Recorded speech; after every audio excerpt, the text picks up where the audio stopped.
Welcome to the first edition of Authorly Quarterly. Before we commence the session, a small technical briefing for all. We have kept the participants attending through Zoom on mute in order to be able to listen to our distinguished guests. At the end of the session, we will be taking a few questions from the audience. You may send your questions in the chat box if you have logged into Zoom. If you have logged into the social media, you may ask the question in the comment section. Now, I would like to invite a person who actually needs no introduction. He is enough to let everyone know who he is. Apart from being a filmmaker of renown, he is also the chairperson of the Commerce and Industry Film, Music and Media Committee. I welcome Mr. Arindam Sheel to take the session forward. Thank you very much. Over to you, sir. Thank you, Swarnali, and a very good evening to all of you.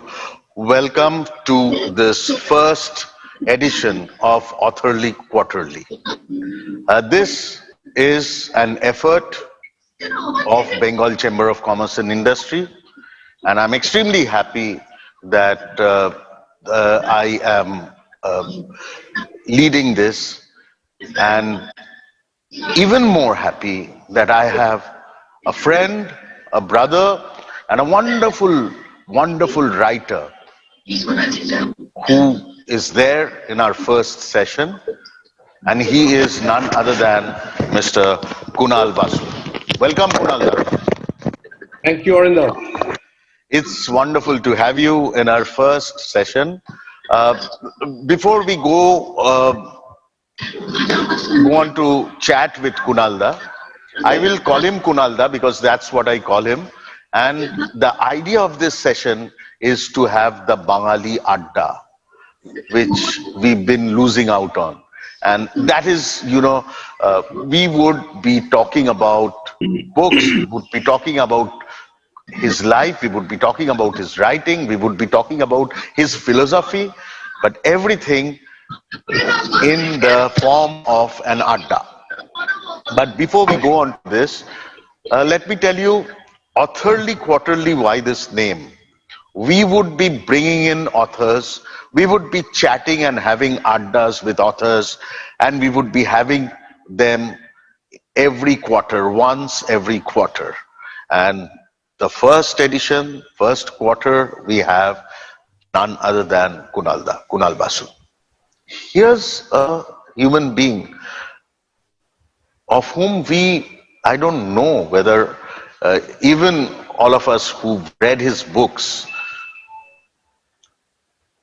we really don't know that we know him that well.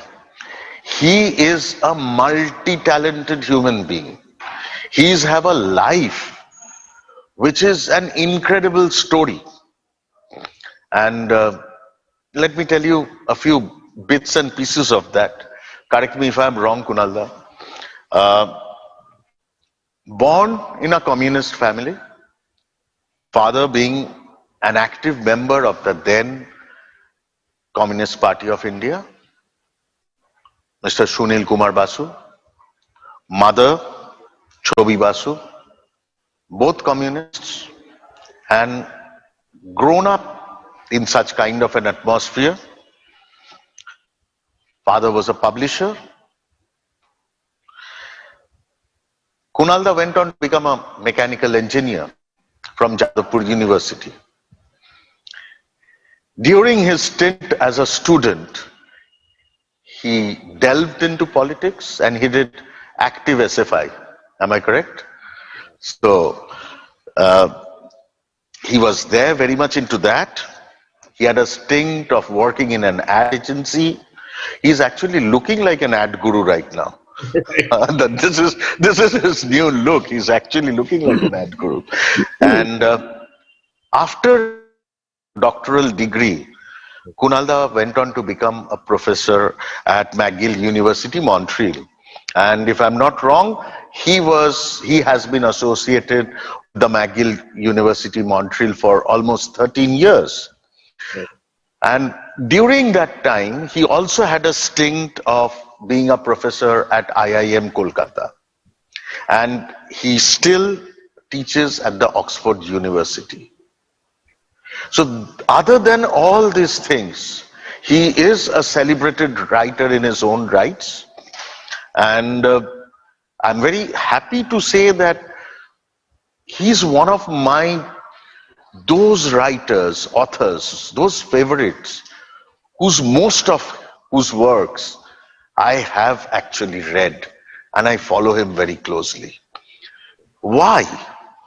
Because he's very cinematic. Kunalda's claim to fame, other than being the writer, is writing Japanese Wife, the film which Aparna Sen had made.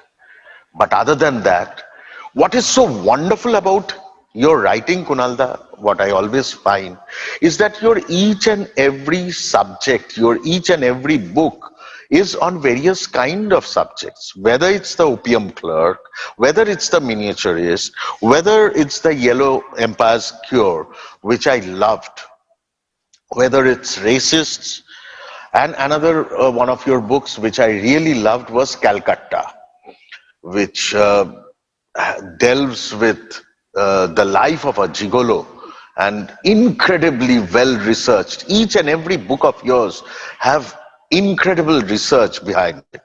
And not to talk about your latest, we'll be discussing that, Sarojini's Mother. And I am extremely lucky that at times I get to read some of your books and some of your ideas even before they're published. And I also loved Angel. I also know that Sony Live is actually developing a mini series based on one of your works, which I again loved. What was the name of the book? It was a Bengali novel called Baired Dorja. Baired Dorja, correct. Other than writing in English, here's this man who writes in Bengali also. তো তোমার নাম সব্যসাচী হলেও কিছু যায় আসতো না আর কি, যা দেখছি। So here's this multi-talented human being we have right in front of us, with whom we can actually chat with various aspects of life. But what I actually feel about this gentleman is, he is one of those very rare, erudite Kolkata gentlemen, the Babus, with whom you can talk anything and everything under the earth, who can actually teach you table manners, who can actually teach you literature, who can actually teach you science, and with whom you can actually discuss politics. Before going into literature, before going into your works, Kunalda, I want to start off with politics, because like in Maine Pyar Kiya, there was this famous dialogue, love is in the air, it's politics in the air now. Does this politics in the air breathes heavy for you now? Because you have grown up with politics in your life. Well, first of all, thank you, Arindam, for a very, very generous introduction. Far too generous, I must say. I also want to thank all the members of Bengal Chamber of Commerce and everybody who's tuned in.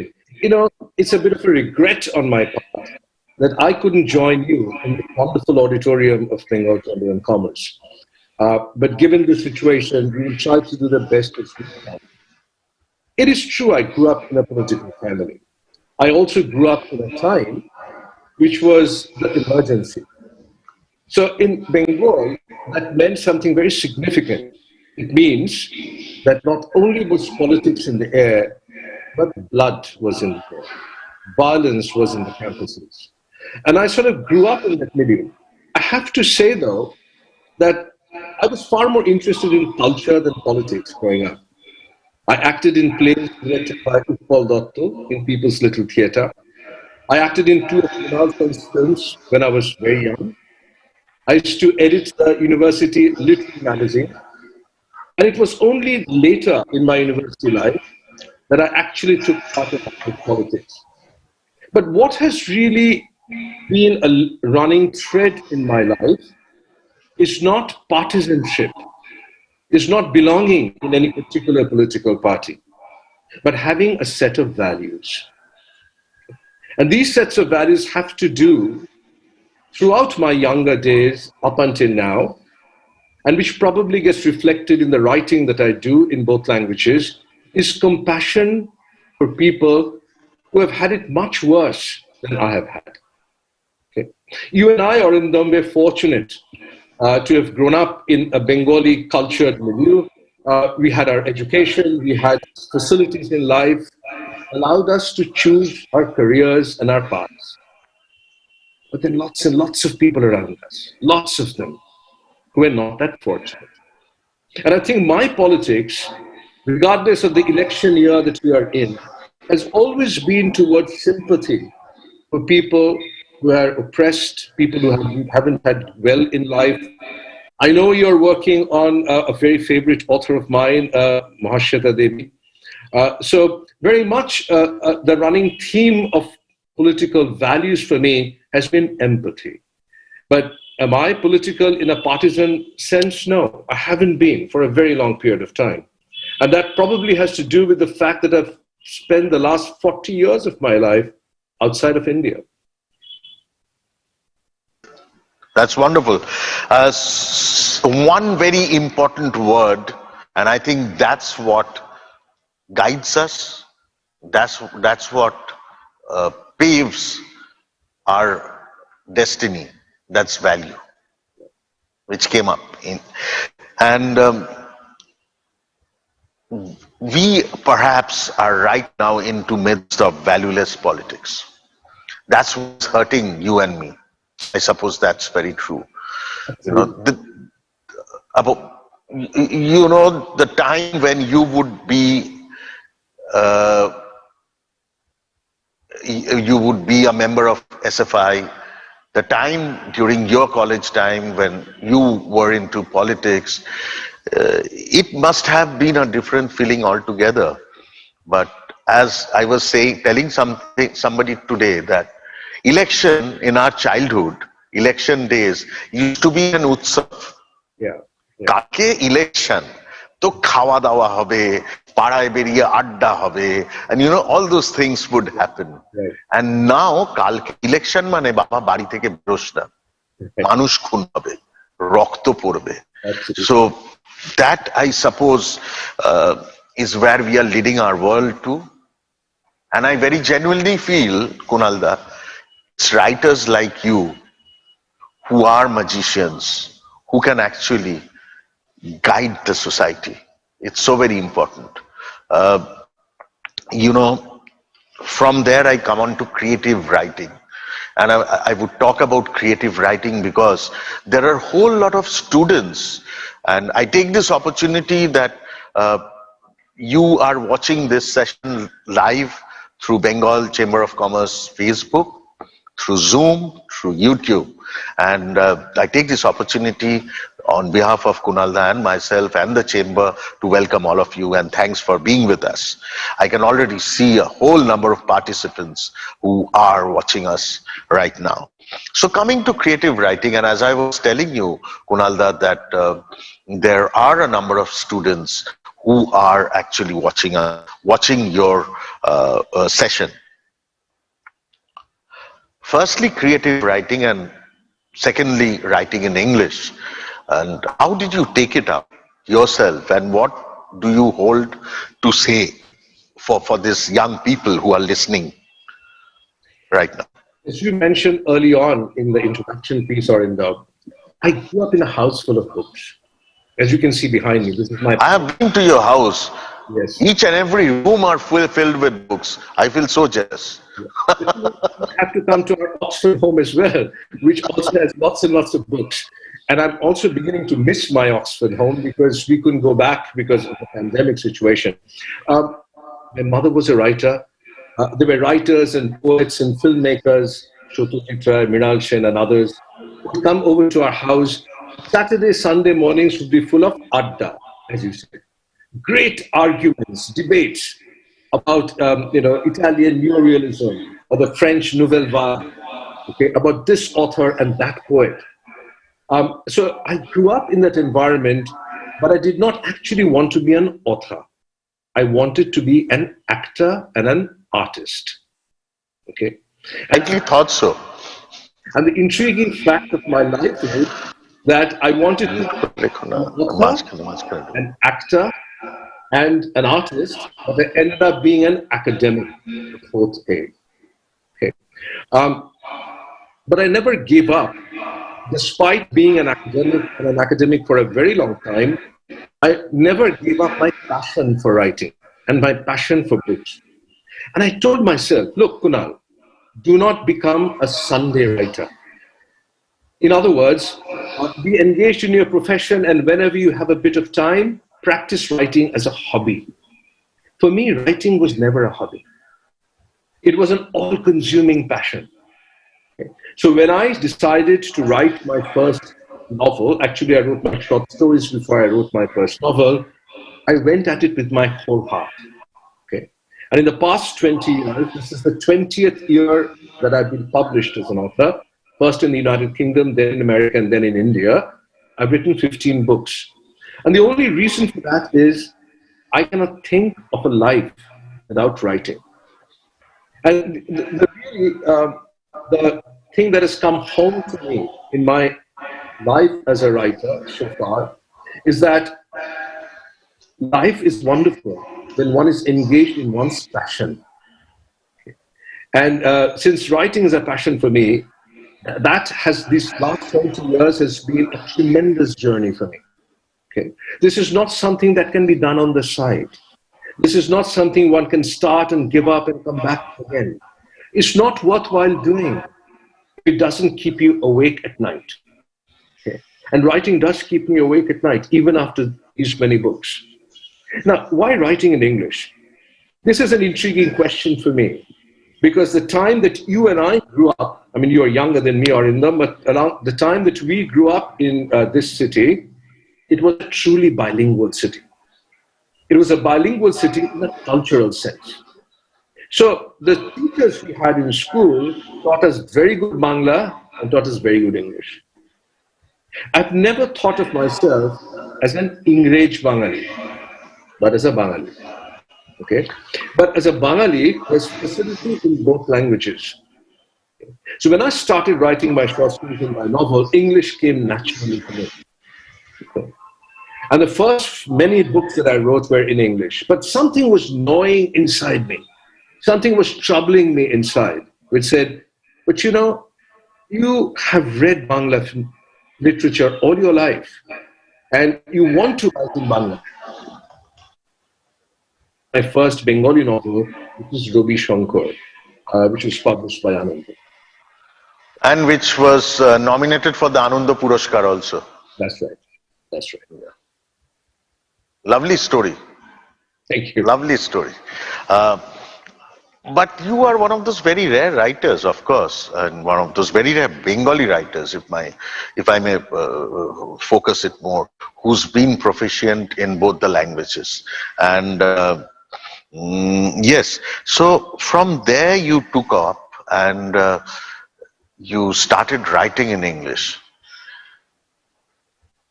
But as an Indian writer writing in English, what had been your challenges? What had been the difficulties that you faced? Whether you've had any when you had to deal with publishers, especially publishers across the world. Many of your books have been published by foreign publishers also. That's right. You may call this strange, Arinda, but I'm a very stubborn man in the sense that when I want to do something, when I'm really driven to do something, I do so without thinking about how it is going to be received or who is going to receive it. So I'll give you an example. When I wrote my first novel, The Opium Clerk, before that, I was a professor of business at McGill University in Montreal. I knew everything about academic publishing, but I knew very little about literary publishing. I knew very little about literary publishing in England. We were just making a move from Montreal to Oxford for me to take up my professorship at Oxford. I knew nothing about how to get a book published, a novel published in England. But I paid it no heed. I wrote and I wrote and I wrote, and I wanted to satisfy myself, because the notion was, if I'm not satisfied with what I've written, it'd be very hard for me to get anybody to read and like what I have written. And then I got incredibly lucky. After I'd sent out the manuscript, I remember sending out the manuscript of my first novel to 10 agents in London. And very fortunately, very luckily, 8 of them wanted to represent me. Okay. And the person I chose to be my agent is still my agent after 20 years. And because we are in a spirit of an adda, I will give you some funny anecdotes, Arindam. She invited me, my agent, Philippa, invited me for a lunch in London. And I was very worried. She didn't tell me whether she liked my manuscript or not. So I went there, we sat down for lunch, and she asked me for 3 hours detailed questions about every character, every setting, every aspect of the plot. I didn't eat anything, okay, because I was too busy answering questions. Okay. At the end of 3 hours, she said, I would like to represent my novel, and the Bengali in me came out. So in Bengali, we always said, Dada, eta hobe to? Eta apnara korben to? Oh. So I asked her, do you think this book is going to be published? This novel is going to be published? And like a typical English lady, she said, I think so. Now, I didn't know what I think so meant. I mean, is she sure? Is she certain that she, what does it mean? And in 2 weeks, she had an offer for me. And then she called me in Oxford. She said, Kunal, I have an offer for you on your first novel, but I want you to turn down that offer. I said, what? You can't do this. I mean, how can you go from rags to riches and then back to rags? And I said, why do you want me to do that? And she said, look, the publisher is offering you a 2-book deal. She really likes this novel, but I want them to give you the same money for a 1-book deal, because your next book is going to fetch a lot more money. Wow. So I went along with her, and there you have it. So, very fortunately, I have not had major challenges, but it's not easy for an author of Indian origin to sort of break into the UK publishing industry, which is one of the most challenging publishing industries in this world, I have to say. That's so very true, because hearing you about your publisher, one of them, you can easily and very well make out the kind of passion the publishers have out there, and they actually own what they publish. Absolutely, absolutely. Do you really? Sorry to interrupt, but do you really get that from publishers in our country too? The short answer is no. Okay. Here, publishing in English, publishing in Bengali are 2 completely different animals. Okay. Publishing in English, particularly for global companies and I've been published by all of them, Penguin, Harper, Picador, etc., has a certain standard of excellence, a certain level of professionalism, which I admire, which I like. Unfortunately, I don't see that in Bangla. Okay. There's not that level of attention to detail, reading the manuscript, closely, engaging in a conversation. You're a filmmaker, or what you want is your publisher or your producer to really engage with your work, not simply. Very true. Very true. Not simply give you money. Yes. So it is because it's something that you are together creating. That book, it's not just about the writing. It's also about the cover. It's about the font size. It's about the the paper, everything. And I suppose a publisher and a writer goes through through it together to create that one piece, which I, as a reader, would like to read, hold in my book, and with pride, keep it in my bookshelf also with pride. I'm so glad you brought this up, because I think I'm a failed artist, as I said. And so for me, the book cover is incredibly important. The production values are incredibly important. There's some authors who don't really care, But I really make my publishers climb up the wall, because unless I approve of the jacket is not going to go to print. And this is not simply for my original books, but all the books in translation. As you know, our books get translated. So a Japanese publisher sent me a cover, and I said, no way. Okay, I don't want this. Okay, so I do this with publishers all over the world, and they have, I'm sure they don't look at this very favorably. So like many books that are published from states and various parts of the world, where they would have a special, cover for United States and cover for the rest of the world. Would you do that for your books too? I mean, first of all, the publishers do it. They send it to a prospective jacket to me through my agent, and then they seek an opinion. Okay? Sometimes they do a very good job, and I would go back and say, I like this, but I don't like this aspect of the jacket. Maybe the font can be different or something like that. Okay, or maybe the colors can be a bit different, etc. Sometimes it happens that the brief that has been given to the designer by the publisher in some parts of the world has been problematic. And so the kind of illustration or visual representation that is provided just doesn't go with the novel or the book at all. In which case I would write back to the publisher saying, maybe you should try it differently. That's great.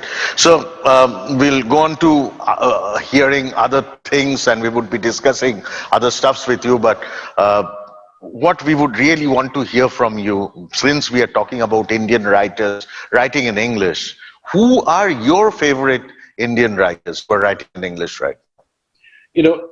I keep telling friends all over the world that India is blessed by a great diversity of writers, tremendous diversity of writers. Okay, and for us, it's you can choose people who write in different genres. For example, I was just teaching in a class, and I was talking about this great short story by Sadat Hasan Manto called Toba Teksi. Now, it's not written in English, it's written in Urdu, but translated into English. But what an amazing short story it is. Okay, particularly in the vernacular, people that you are working with now, Mahashada, they young contemporary writers. Okay, and of course we have great who have written in all many different genres and many different forms. I like the writing of Amitabh Ghosh because he brings in a certain kind of, as you mentioned, Bengali, a kind of cultured historicism to his writing. And we, as grown up in this part of the world, have a particular fascination for history. We have a particular fascination for the world that we have inherited. And I think Amitabh does that very well. He's not the only one, but he does that very well. I mean, I've written a novel on the opium trade, and so has he. He's an incredible writer. I mean, and the kind of, once again, coming to research, the kind of research that goes on before every book of his is published. Yeah. Actually, right today, I ordered one of his latest book, which I have been looking forward to, is Jungle Nama, which he's written on Bon Bibir Pala. Imagine, I mean, somebody which it would be really interesting. Yeah. You mentioned research early on. Yeah. So, I think research is very important, and there's different kinds of research. Yes. When I'm writing a historical novel, the opium clerk or the miniaturist or what have you, I'm researching in the library. Okay? I'm reading archival material. But when I'm writing Calcutta, okay, which is set not far from the Bengal Chamber auditorium where you are sitting right now, in Jan Bazar, and it is in places, on Chitpur Road and things of that nature, and such places. I spent 2 years walking the streets, meeting people, befriending individuals, gigolos, some of them, in that part of the world. So research is incredibly important for me because it makes a piece of fiction believable.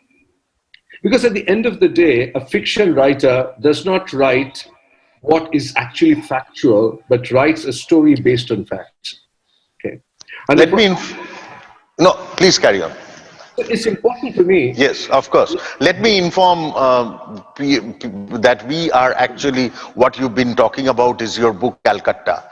And it's a lovely book. I loved it through and through. And you would remember that as soon as I had read it, I called you up to say, Kunalda, do you hold the rights of this book, or have you given it away? So you said Gautam Da is interested, Gautam Ghosh is interested in doing a film on that. So, but Calcutta is a film, is a book which I found incredibly cinematic, and I was awestruck by the research, by the reality that you brought forward, and everything that you wrote about in that book, that character is so very real, so very vivid. And it's absolutely flesh and blood. So my next question to you is where I want to take this to an interesting turn is, I started off by saying that you are a very cinematic writer, and people who are associated with cinema would understand why I'm saying, and people who love your books would understand why I'm saying this. Would you have written any of your works keeping cinema in mind? Did you ever think that Aparna Sen would call you up for Japanese Wife ever? No. I mean, let me answer that question first, and then I'm going to talk about cinematic writing. Okay. We had a very good friend, called Professor Tapan Raichoudhury, famous Indian historian. He lived round the corner. And Tapan and Hashidi were very fond of Shushmita and me. And Hashidi was an amazing chef. So she would cook fabulous dinners. So one day, Tapanda calls me up and says, Kunal, you and Shushmita come over for dinner tonight. And I said, look, Tapanda, I can't do it. I have an engagement in my college. I have a college dinner. And he said, no, you have to come. Aparna Sen is coming. Okay? I had not met Veena before. I had not met Aparna Sen. Actually, it got me offended. I said, why do I have to come? Because an important person is coming, But Shushmita told me, look, they are elderly people. They have requested us to come for dinner. So be polite, Kunal. Let's go. So we went after dinner. And as soon as we got into Tapanda's house, Aparna Sen walks up to the room and says, oh, you are Kunal Basu. I loved your novel, The Minimalist. And my bad mood dissolved in seconds. Okay. I suddenly started feeling very good because we all, artists, writers, filmmakers, we love to be loved, right? And so I was in a great mood. And she said, look, I want to make a short film about a love story. But all love stories have been done, Romeo and Juliet, this and that. I was not pitching a story to her. But I had a glass of wine in my hand and I said, no, hang on. I think I've got a love story which is different. And I told her the story of the Japanese wife. And she said, have you given rights to anyone? I said, no. And that's how that process started. So now I know next time I want a love story from you, I'll treat you to some good wine. Red or white? Red. Okay. Now, I've never written a piece of fiction with cinema in mind. But why is it that my writing ends up being sort of cinematic and people comment on that? It is my approach to writing is, if I can't see something, I can't write it. For me to write a scene, I must actually visualize it. Okay. So what is the light like? If you enter a room, what are you seeing? What are the props like? Very true. Okay? What are people wearing? What do they look like? What are their gestures like? Okay. So for me to write a particular scene, I have to see it in my mind's eye before I write it. Okay. And if I can't see the scene, then I will not be able to write that scene. So it ends up being cinematic, but I've not consciously taken a decision, because I'll tell you very honestly, Arindam, the journey of a book to cinema is completely uncertain. Yes, very true. Yeah. You can't write something and hope it is going to be made into film. Okay. If you write, then you have to love the written product itself. Okay. And somebody wants to make a film, and somebody very good wants to make a film, it's an added bonus to the writer. It is an added bonus to the writer. But lots of great novels have not been made into cinema. Lots of great novels have led to very poor cinema. You know? I was watching Gabriel Garcia Marquez, one of my favorite writers, Love in the Times of Cholera. Again, one of my favorite novels by Marquez. And what a disappointing film it was. Okay, so to say that, did you watch Suitable Boy also? Actually, I haven't. I should watch Suitable Boy. Okay. So we'll discuss after you've watched it. Okay. Great. So coming from there to something else is we were already discussing about your reading habits, and what do you think about, since we have been talking about reading habits, it's very, very easily said that youngsters nowadays, children nowadays, they don't read books. Why are you writing then, Kunalda, if that's true? Yeah, very good question. You know, publishers say this all the time. I mean, not simply here, but in England as well. They will say that, oh, readership is down. Younger people are into social media. They're into audiovisual. They don't really read. By the way, sales data of books doesn't bear that out. Okay. Sales of certain kinds of books have gone down, but by and large, fiction. I write fiction, so by and large, fiction and literary fiction has been doing very well.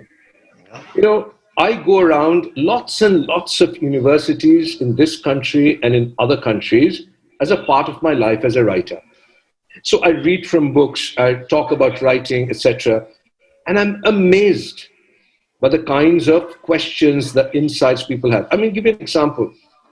When we talk about students, we sometimes in India think about students in tier 1 cities or metros such as Mumbai, Delhi, Kolkata, Bangalore, Chennai, and so on and so forth.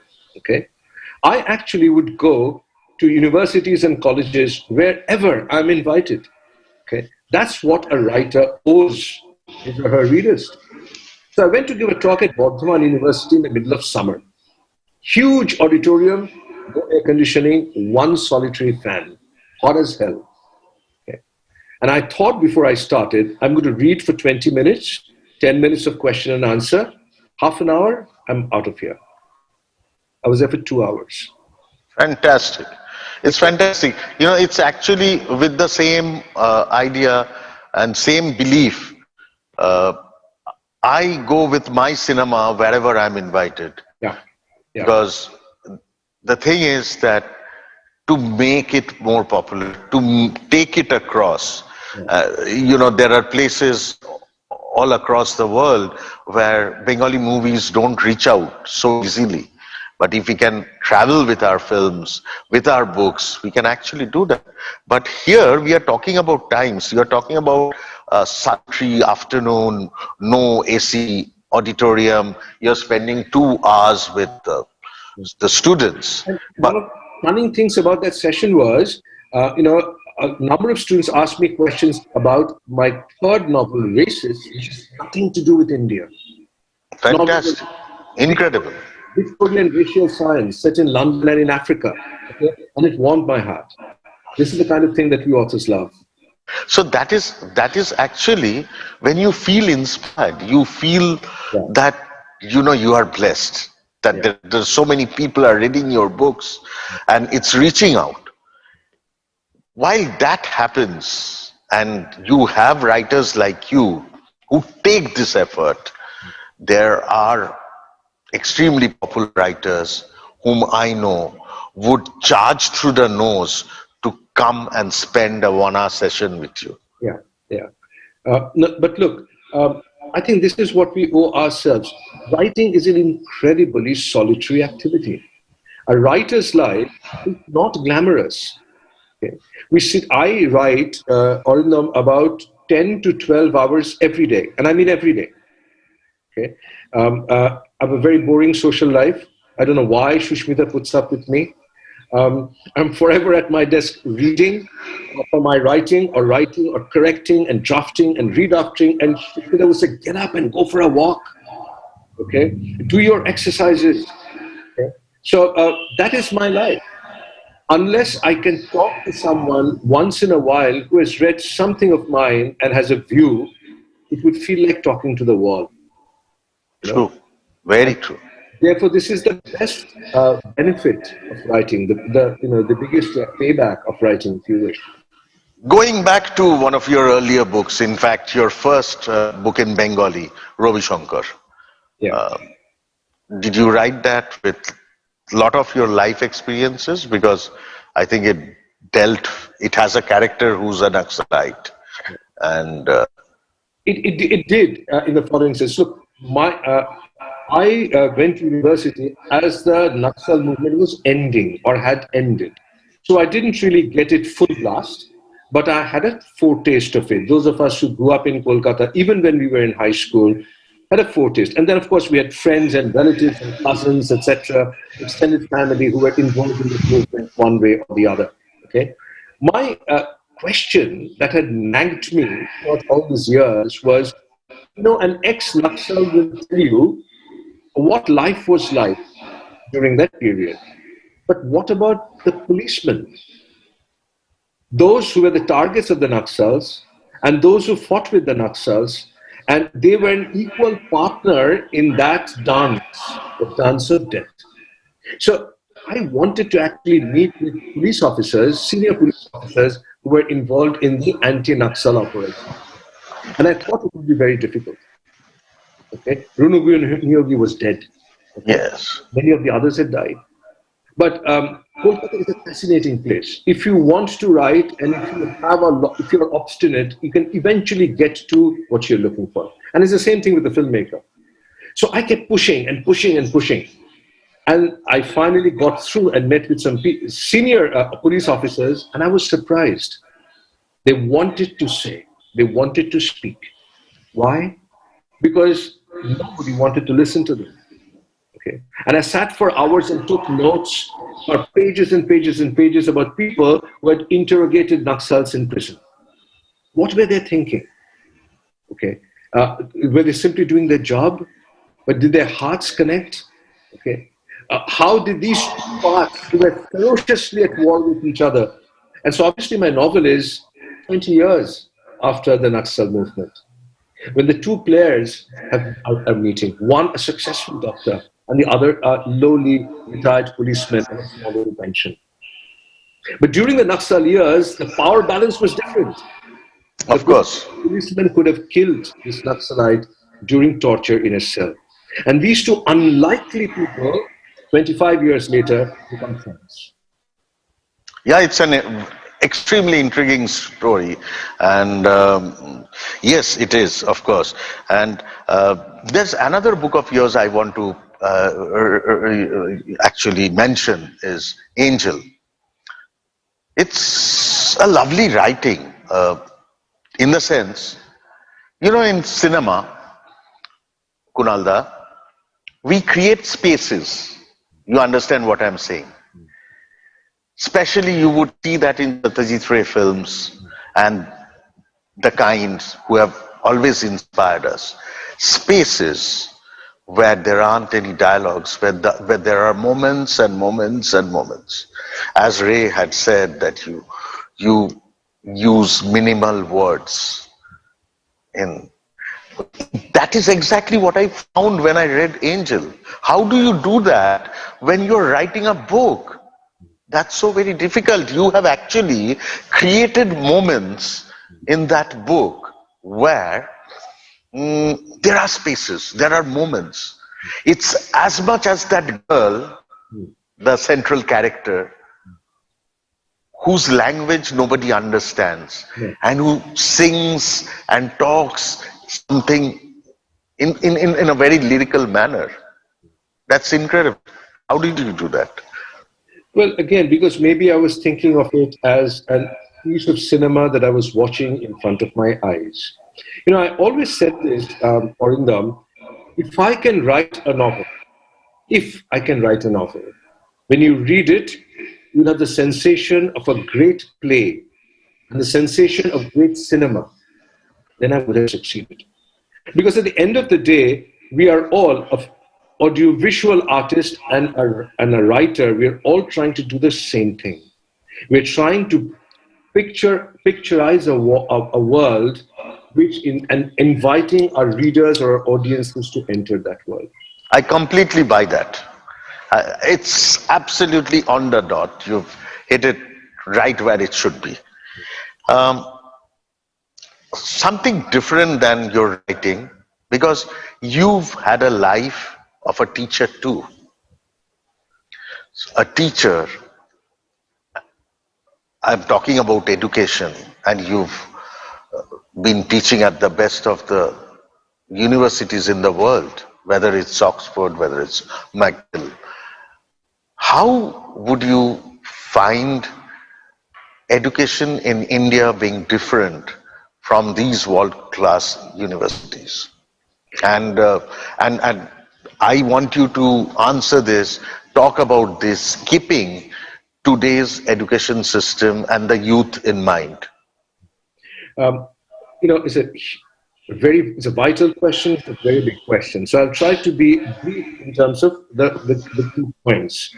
The foundation of education, higher education, in the United Kingdom, in the United States and Canada, and that I've been involved in and taught in, is research. So teaching is the act of dissemination of research. The foundation of teaching is our academics who engage in research that are world-class and at the cutting edge. Okay. For example, I led the hiring of professors in the business school in Oxford for 7 years. So it would be my job to recruit my colleagues, junior colleagues from around the world, the best academic talent with PhD, doctorate degrees. Okay. What were we looking for? We're looking for people who have exceptional minds, who can create tremendous knowledge, who can create knowledge which can then disseminate out to the students. Okay. You see, old knowledge is easy to teach. It's already in textbooks. Journalists know about it. Why do you need to go to university to learn about it? The difference that I see, Arindam, with respect to higher education in our country, that barring some areas of excellence, by and large, it is not research-driven education. Okay. Very true. Very true. And which is why when our students, brightest of the bright, Indian students, I will say this without any prejudice, that in my 40 years of academic life in all different parts of the world, including Oxford, Indian students have been the best. But in today's world, if you're talking about research, the only thing about research is go to Google. We've stopped discussing books. That's also true of professors, not simply students, who do not perform their original work. And so I think as research develops, as the foundation for research develops in this country, we will be unbeatable. True. Thank you. Thank you so much, Kunalda, of this varied subjects. And see, to our audience, I have proved my point, what I started off with. Here's this extremely erudite, very well-informed human being, writer, professor, whom we've been discussing, we've been chatting to today. Kunalda, thanks a lot for being with us. We are almost nearing the end of our session, but we are also extremely thankful to Penguin India, because Penguin India is co-partnering this show, and Penguin India, of course, has released your recent book, Sarojini's Mother. Sarojini's Mother, once again, is another book of yours which I loved. I think I picked it up from Delhi airport, and I called you up and I said, hey, even before I got it in Kolkata, I got my copy from the Delhi airport, and I started reading from there, and in a couple of days' time I finished reading it, and I loved it. So Sarojini's Mother, for the audience, let me tell you, it's available online and you may buy it. It's a lovely piece. And I want you to talk about Sarojini's Mother, Kunalda. If you have that book in front of you, you could probably read a few lines. I'll show you in a moment. Great. That's wonderful. देखिए. Oh. Yeah. So this is the book. Yes. His mother. Okay. Let me just tell you a little bit about the story rather than reading, because then I would have to give a lot of context to the reading. You know, many years ago, when I was a master's student in America, I would travel from Kolkata to New York on Air India. Okay, and in many of these flights, I would find rows full of babies in bassinets, little infants in bassinets. Okay, accompanied by a nurse. And they'd be crying their heads off, and the rest of the plane would be so totally disgusted. Why can't these kids keep quiet?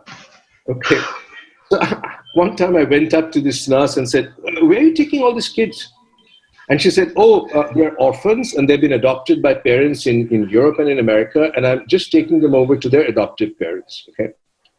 And the thought that struck me, and it's not an unusual thought, is when these kids grow up and they're in their 20s or so, maybe some of them would want to come back to India and look for their biological parents. Now, we know, reading newspapers, there's also been a film called Lion, which had an Oscar nomination. Yes, of course. Yeah. Where somebody who's been raised in Australia comes to India to look for his mother. Now, the thought that struck me when years and years later I thought of this idea is, look, there are only two kinds of outcomes people talk about. Okay? So somebody comes back 20, 25 years into India and they start looking for their mom and they find her. It becomes a happy story. It becomes a Hollywood story. Okay? Or research shows 95% of them never find their mothers because we have very little records in our country. And that becomes a depressing story. A story that you don't want to write. You know? It's a heartbreak story. You go back without finding them. But what if somebody comes to India to look for their mom and they find two mothers, not one? Okay. What if they find that there's enough anecdotal evidence that one lady could be her mother and another lady from a completely other end of the spectrum could also be her mother? Then it really becomes a novel about motherhood. What is this person looking for? Biological belonging, psychological belonging. And how does one make, fortunately, none of us have to make up our minds about who our mother is, but think of what a great dilemma that is. And can science really solve through DNA testing, or is it even more than science? Is it beyond science? So these are the kinds of themes that I tried to explore through that novel, bringing in a young woman called Sarojini, or Saz Campbell from England, to look for her mum in Kolkata, and she finds two mothers.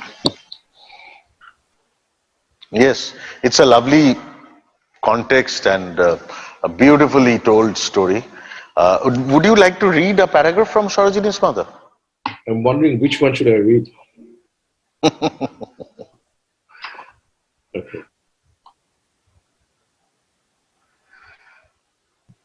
That part where Sarojini is in complete dilemma, and that section is beautiful. You know, one of the things about writers is that after Sarojini's mother came out, I've written 3 books. So, and this is in many ways a new novel to me. So let me find the place. Okay.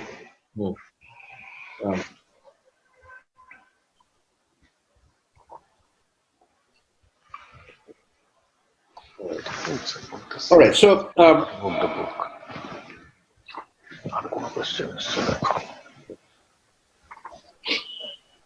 so Sarojini meets with this character called Chiru Sen, a Bengali. Yes. But everybody calls Chiru Elvish because he dresses like Elvish and is really an admirer, a fan of Elvis Presley. Okay, so he's Kolkata's Elvish. So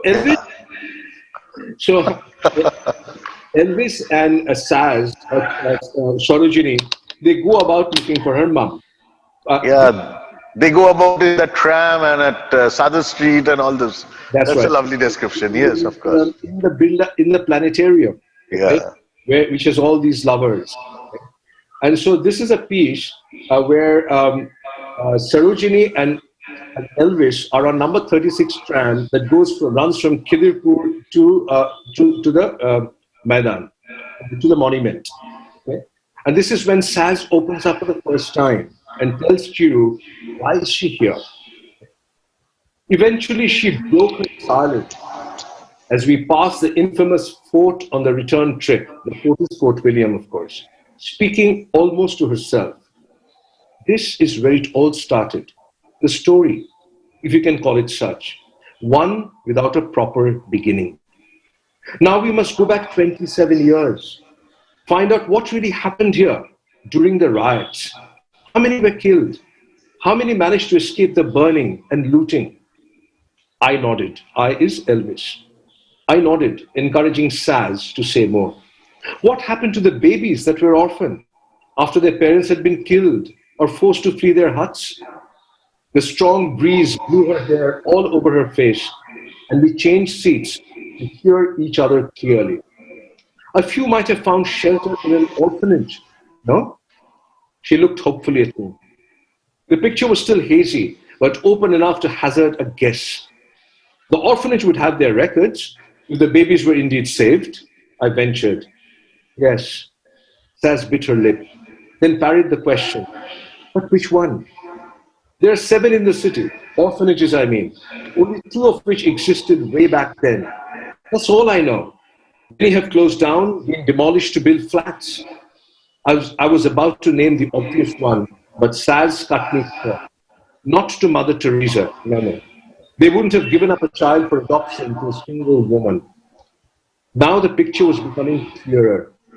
Saz, a riot orphan, had been adopted by a single British woman. If so, where were her papers? Everything worth knowing would be in those documents, right? Height, weight, color of eyes, a visible mark or two, details of her birth mother if she were still alive. They'd have listed the orphanage and given the child an Indian name. That's the mystery that needs solving, she went on. Once we have. I picked up my ears over the tram's bell. Have what? Found the place from where my mum had got me. We can search their records, which will have all the details I need. You mean details of my mum? I mean my Indian mum. Her voice barely rose over the whistling breeze. My real mum. Thank you. That's so lovely. Thank you, Kunalda. We're almost at the end. We'll just take up a couple of questions. And I'll start off. I'll shoot my own question to you first. And that would be, who in Bengal are your favorite film directors whom you would want to pick up one of your stories and work on your stories? Arindam, you. Thank you so much. I needed that answer. A filmmaker that is, one of my common grouses is, and I don't know whether I'll be making enemies if I say this, but let me say it anyway. One of my common grouses is, usually filmmakers don't read books, but you do. You're one of the very few who do. Okay, so any filmmaker like yourself who's read something, really loved something, and decided to make the film would warm my heart. Thank you so much. That's extremely magnanimous of you.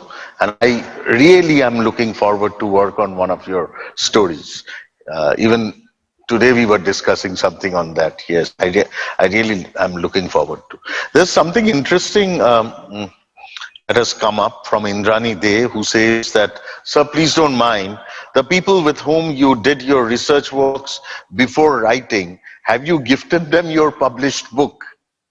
The answer is yes. This is my training as an academic. Okay? My training of an academic is that whoever you're indebted to in your research, you must acknowledge. Okay? Absolutely must acknowledge. Okay? So every time I do a piece of research for any one of my novels, if they're living human beings, in some of that is historical, in archives, etc. If they're living human beings, I make sure that I not only send them a copy, but if I'm doing a book reading in that city, I always invite them. I have my publishers invite them to come to the readings so I can identify them and say, look, here's a person who's been incredibly helpful to me. I'll give you just one example, okay, if I may. See, I'm not a scientist, but in Sarojini's Mother, there's a lot of DNA science. Yes. In order for me to write this novel, I needed to meet with scientists who can educate me about DNA analysis, okay, which can determine parentage. So 2 young women who are both postdocs in a hospital in Calcutta gave me a lot of their time to educate me, gave me tutorials, and I took notes and studied with them like a student, okay. So I sent, obviously, copies of Sarojini's Mother to them, invited him to my book launch at Calcutta Club early last year, and they both came. Thank you. Yeah, that's lovely. I know that quite a few of your books have been translated into other languages in the world.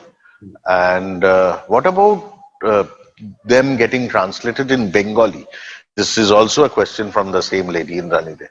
So, our books get translated. Our translation rights of our books are sold by my agent at the Frankfurt Book Fair, and have been translated in many languages: French, Italian, German, Turkish, Indonesian. I'm missing quite a few other languages as well. And my second novel, The Miniaturist, recently came out last year in Hindi. It's called Chitrakar. Okay? Why have they not been translated into Bangla? I have been given to understand that Bengali publishers, by and large, believe that books that Indian writers write in English don't need to be translated to Bangla because their readers read them in English anyway. That's what I've been given to understand a number of times. If somebody approaches me, I usually direct them to my agent.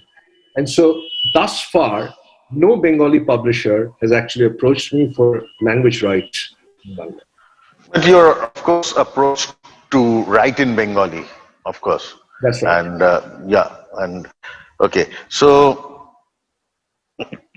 there's Shongarg Sengupta who asks, how did you change your passion from an artist's life to an author's life? I didn't change it. Passion is a strange thing. They rise and fall.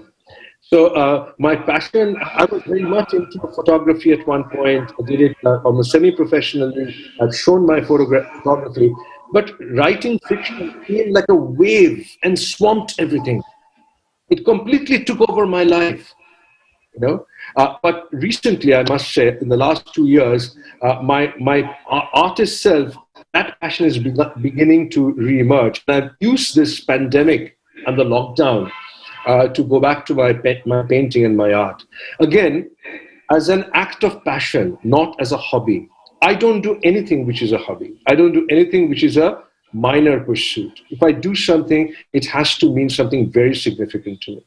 So I can now feel a tension between my writing life and my artistic life, but the writing life is still ways ahead.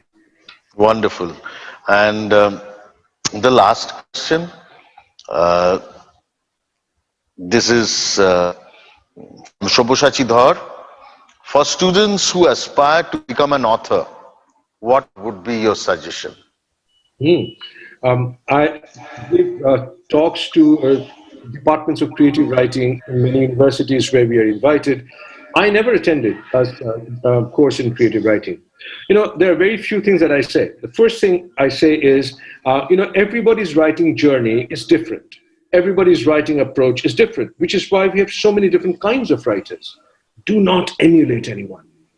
You may be inspired by some writers, but don't try to become like a particular writer, either in style or in approach or anything like that. Number two, read as much as you can, because if you read as much across genres, you will know what you like, what you don't like. Okay? Write copiously every day, because if you write copiously every day, you will know what about your writing works for you and what doesn't work for you. Okay? And finally, be a little arrogant. Okay? I'm saying this caution, a lot of caution, meaning that feel that you have something worthwhile to contribute to this world. Okay? So do that with chest open high. While discussing with you, while chatting up with you, one would definitely would have understood in this 1 hours of chat that we had that you are quite a philosopher. And I suppose until and unless you are a philosopher, you cannot create, whether write, whether any other forms of creation. It's very difficult. There has been an aspect over the last 1 year that we all went through, and that is this COVID situation, which has led us to kind of have relook into our outlook towards the society, the world, our very own living.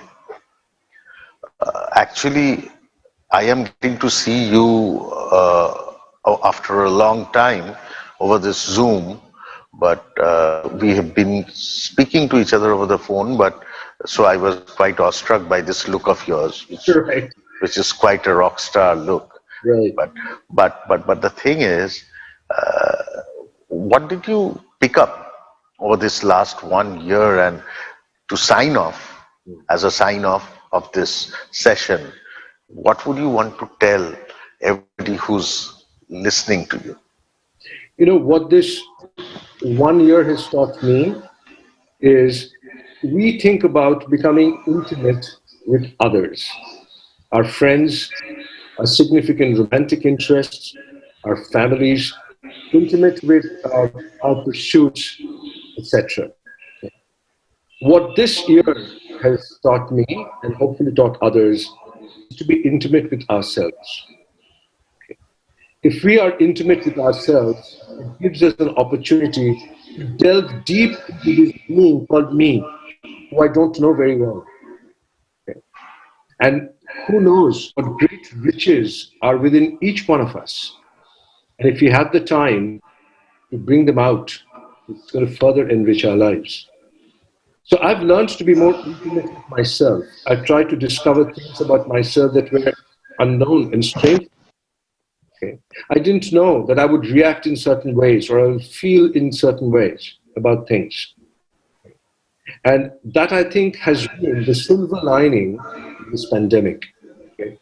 It has brought me closer to myself. That's wonderful. Thank you so much, Kunalda. It was wonderful having you with us on behalf of Bengal Chamber of Commerce and Industry.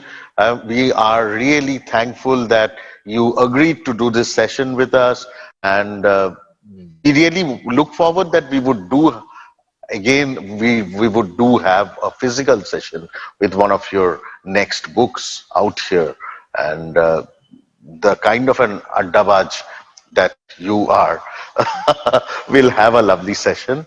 I really hope that all of y'all, our audience who've been hearing this session, hearing Kunalda speak, have actually enjoyed and picked up some goodies as we went through this. Thank you so much. Thank you all. Kunalda, see you. Bye. We'll catch up. And thank you, everybody. Thanks for being with us. Thank you so much. Thank you. Thank you once again.